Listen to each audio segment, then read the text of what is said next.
බෝධින් වහන්සේට කොඩි පූජා කිරීම.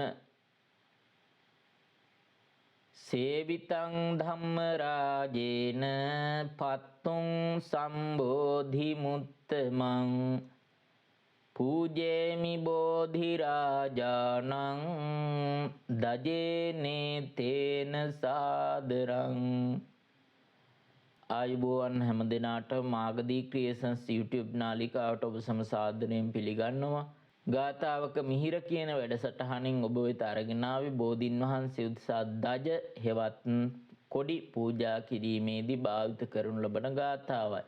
සේවිතං ධම්ම රාජේන පත්තුං සම්බෝධි මුත්තමං පූජේමි බෝධි රාජානං දජේනේ තේන සාදරං. ඒ තමයි ගාථාවේ නිවැරදි උච්චාරණය. ඊළඟට ඒ ගාථාවේ පදයෙන් පදේ අර්ථය ධම්මරාජේන ධර්මරාජානන් වහන්සේ විසින් සම්බෝධි මුත්තමං උතුම් සම්්‍යක් සම්බෝධියට පත්තුං පත්වීමට සේවිතං සේවනය කරන ලද්දා වූ බෝධිරාජානන් වහන්සේ ඒතේන ධජේන මේ කොඩියෙන් සාදරං සාදරයෙන් පූජේමි පුදමි. ඒ ගාථාවේ සම්පූර්ණ අදහස ධර්මරාජයන් වහන්සේ විසින් උතුම් සම්්‍යක් සම්බෝධියට පත්වීමට සේවනය කරන ලද්දා වූ බෝධිරාජයාණන් වහන්සේ මේ කොඩියෙන් සාදරයෙන් පුදමි.